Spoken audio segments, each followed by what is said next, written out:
Ituturo ko po ngayon kung paano po natin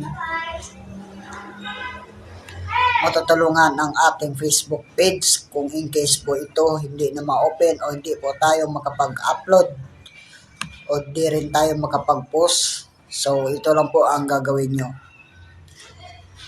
Panoorin nyo po ang video nito. Ituturo ko po kung paano para iwas po tayo sa hack o para iwas po tayo sa mga taong nagbabanta na i-report ang ating Facebook page o ating personal na Facebook profile. Titingnan nyo lang po itong kunting tutorial, baka makatulong po sa inyo. So, yun, magandang araw po sa atin lahat. Nandito po tayo sa aking Facebook page.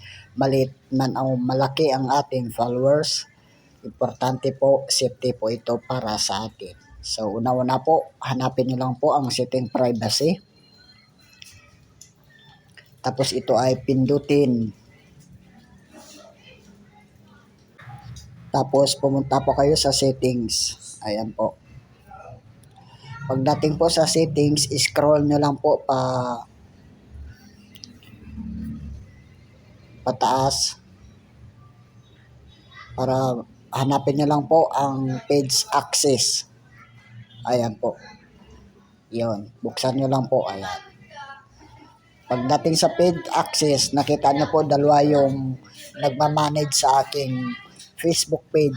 Yung isa kong account na Facebook personal profile ko po yan o personal Facebook account ko po. Yung isa na sa ilalim, yung Class Victory.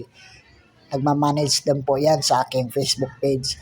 Kahit na-hack po yung aking yung personal na Facebook yung Malaw Arnel, kahit na-hack po at di na po ako makapag-open sa aking Facebook or di na ako makapag-open sa aking Facebook page. So, pwede po ako mag-open sa isa kong account at doon pwede po ako makapag-upload sa aking Facebook page. At malaking tulong po ito para sa atin, para iwas po tayo sa hack at pwede po natin ma-recover ang ating Facebook page or ating personal profile. So, ganun yan lang gawin nyo. I-search nyo lang kung may ilang account meron kayo. Tapos, yun, i-add nyo lang po dyan.